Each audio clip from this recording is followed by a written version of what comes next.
what impact could these sanctions have on those companies involved, and how will this weapons deal affect those already strained US-China relations?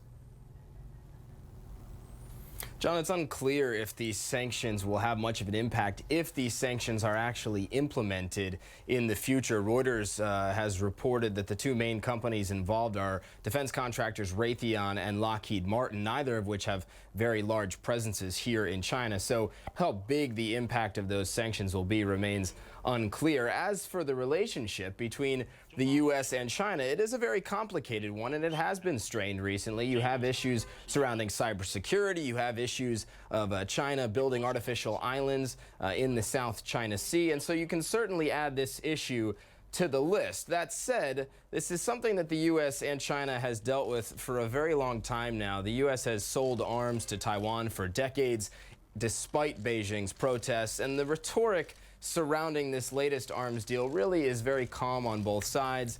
Beijing has accused the United States of breaking international law and has talked about those sanctions, but the rhetoric out of Beijing compared to what we've seen in the past certainly doesn't seem to indicate any rising of tensions between both sides.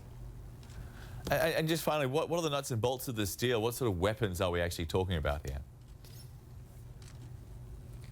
John, these are defensive weapons for the most part. We're talking about technology from the U.S. That has been around for several decades now. The headliners of this deal, if you will, would be two decommissioned U.S. Navy frigates that were no longer in use by the U.S. Navy, as well as some Stinger surface-to-air missiles, some amphibious assault vehicles, and some anti-tank missiles. Nearly all of which could be classified as defensive in nature, certainly not the kind of technology that you would use to go on the offense.